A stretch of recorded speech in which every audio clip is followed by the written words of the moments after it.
So welcome back, and congratulations once again for making your first Android app in the last section, and I hope you're looking forward to learning about Java in more detail. So Java is quite an old language created by Sun Microsystems, now Oracle, in 1995, but it's still very much in active use today, not only in Android applications, but learning Java will allow you to make server-based applications as well as desktop applications for both Windows and Mac. Minecraft, for example, was written in Java, as well as a number of business applications that are used very widely around the world. So learning it not only will allow you to make Android apps, but open up a number of different avenues for you as well. It's also what's known as an object-oriented language, which will allow you to learn that type of language as well. So it's a really worthwhile language to learn. Now, you'll notice here that I'm in my browser. I'm not in Android Studio, and that's where we're going to be spending the most of our time in this section. Mostly because every time I want to run a bit of code and show you what it does, I don't want to have to compile an Android app and wait for it to display on the phone. So I've chosen browxy.com. So go there on your computer now, and you should see pretty much exactly this page. If by any chance this website isn't available by the time you're watching this course, there are a number of other Java compilers out there. And indeed, if you don't like the one that I've chose, then feel free to just Google online Java compiler and you'll find a bunch that you can use there. They all do basically the same thing, but I'll show you just a few reasons why I think this one is worth using. Firstly, you've got the nice code view and output view, which is what you're generally going to want when you're doing some code. But also you've got the ability to save and share your code. So before we even write any applications, let's register for the website. So just fill in your details here. I'm going to use rob@robpercival.co.uk. Put in an alias. So this is what will appear on your account. So I'll just call myself Rob Percival, and then I'm going to use LastPass to generate a password. There we go. Obviously you can just type one in there if you like. We'll accept the terms and conditions and then enter the captcha. Okay, there we go. So I just need to confirm my email address.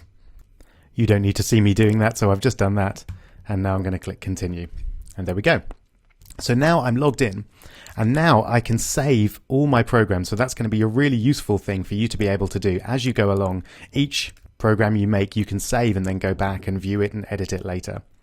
And useful for both of us is when you have any problems that you can't figure out, then you can just share your saved program by clicking Get URL here. So if I just put some text in there, for example, and then click Get URL, then I'm given a URL which I can share.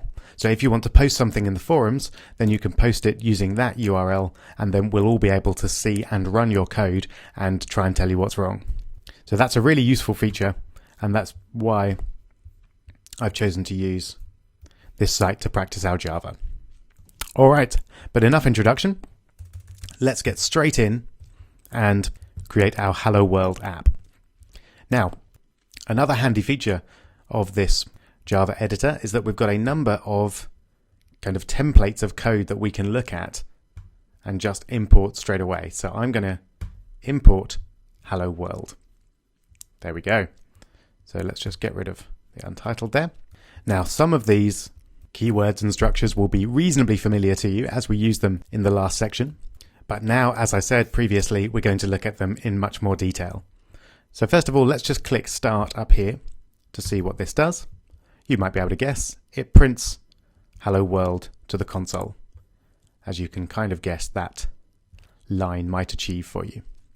So what's going on here? Why is this set up like it is? It's not just simple print to the console line. We've got a load of other code as well. So let's take it step by step.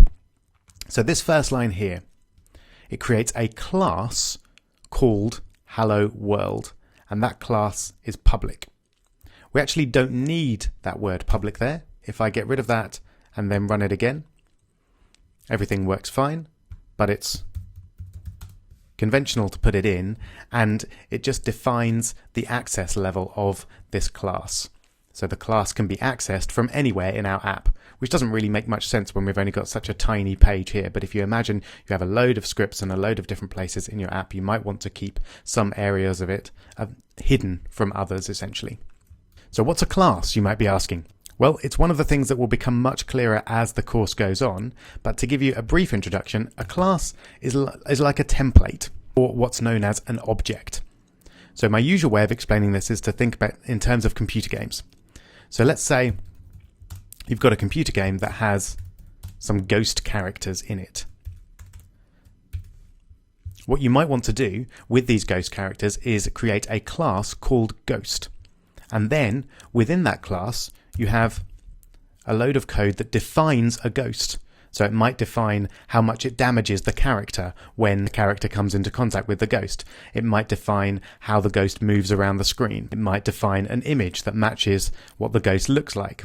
Essentially, it's a template to create a ghost. Then, later on in your code, whenever you want to create a ghost, you can do that using this class. And that's all we're doing, really. We're defining a type of object. And that's the basis of object-oriented programming, which is what we're doing when we work with Java. So just to recap that, a class is a template to create a certain type of object. For example, a character or a ghost in a computer game. So what are we doing here then? Well, here we're really just creating a class because we have to. Any Java program has to start with a class definition. So if, for example, I try and remove that code and then run it, the provided class name is invalid because there isn't one, essentially. So I'm going to Command Z to get back to where we were. You can use Control Z, of course, to undo anything that you do on Windows as well. So essentially, that is where you need to start whenever you're making a Java program. You need to define a class and call it whatever you like, and then you have some curly brackets, and that's where your code for that class is going to go. Okay, so then we have our other bit of boilerplate code, which is this line here, which is something that we've seen a little of. We haven't worked with this particular method.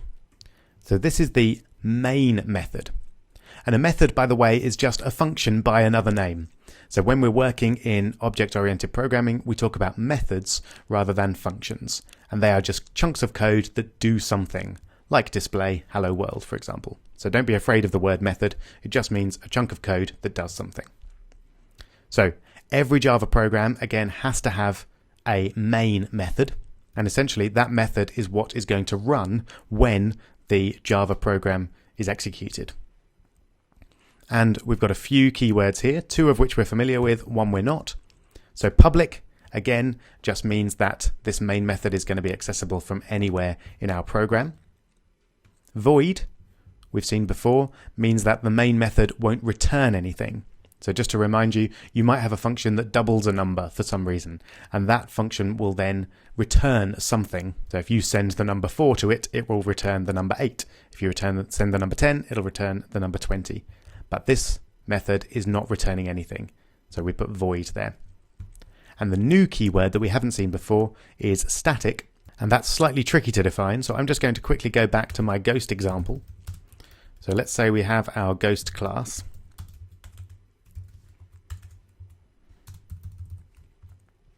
So when I create a ghost, that ghost is alive, presumably, but if it gets killed by the character, then it will become dead. So I might have a variable that says whether this ghost is alive or dead. And that variable would be specific to each ghost that I create. So that's known as an instance. So each instance of the ghost class, whenever I create a ghost, that will have its own property of whether it's alive or dead. But also, I might have the damage rating of a ghost, which might be the amount of life that the character loses when it comes into contact with a ghost. And I might want that to be fixed for all ghosts for all time, as long as this game is being run. So if that was the case, I would want that variable to be static. So that's what this static means. Essentially, it's related to the ghost class rather than each instance of the ghost, each specific ghost. So I hope that made sense. If not, if it didn't quite, then go back and listen to it again, or have a quick Google and just Google what does static mean in Java. That's another reason to learn Java, by the way, because it's a very well-established language. Almost every question you could possibly imagine has already been asked and answered online, probably several times. So there's loads of information out there when you Google it. So that's what our static keyword means here. But really, you don't need to fully understand what's going on there. The main point is that every Java program needs a main method, and that needs to be defined like this.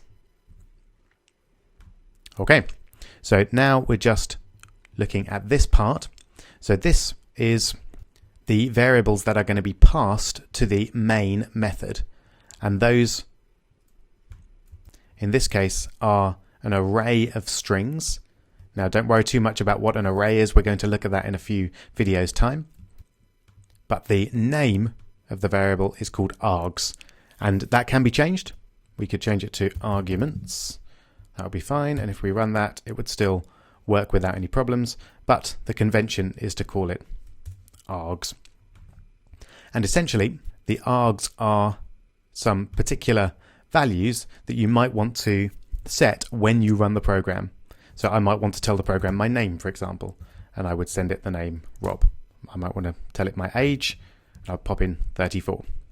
So that's not relevant to us at all as Android developers. We're not going to be manually setting args when we run our apps, but it is part of Java, so it's good to be aware of what it's doing. All right, we're nearly there. So hopefully more or less understand what that line is doing now. The basic summary is that this is the line that defines the method or chunk of code that runs when the program itself is run. And then this last line then is something completely new, but it's fairly straightforward, I hope. So we're using a system function here, and then we're outputting something. So we use system.out and then .print line. And the line that we want to print is hello world, which we put in double quotes there and in parentheses as well. And then every line in Java doesn't have a curly bracket, will have a semicolon to show that that line has been completed. All right, so it's fairly trivial, of course, to change that from hello world to hello Rob. Just change the code there. Fantastic. Right, so that's our introduction to how a Java program is laid out and what the basic lines are doing. The challenge in this video is to essentially recreate this from scratch. So stare at it and try and remember it in as much detail as you can, and then essentially just try and get rid of the whole thing and rewrite it. Maybe make it a little bit interesting, put something else here rather than hello world or hello Rob or whatever. But basically just try and remember this and write it out from scratch.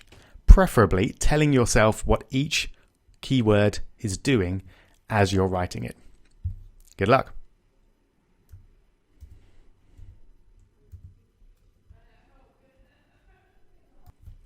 All right, I hope you managed that. I'm just going to take this through from scratch quite quickly. So our first step is to create a public class, mostly because every Java app needs a class, and that by default, the class is normally defined to be public, so it's accessible anywhere within our app. And this time I'm going to call this Hi Rob, just to change it up a little bit. And then we'll have our curly brackets to contain the code for that class. And then we're going to define the main method, which is the chunk of code that's going to be run when the app itself is run, or the program is run. And this is going to be public, again, so accessible from anywhere in the app. It's going to be static because we want it to be related to the class rather than any specific instance of the class. That doesn't really make sense in this class because we're not actually creating any instances of it, so don't really worry about what that's doing here. The main thing is that we need to put the word static in when we define the main method.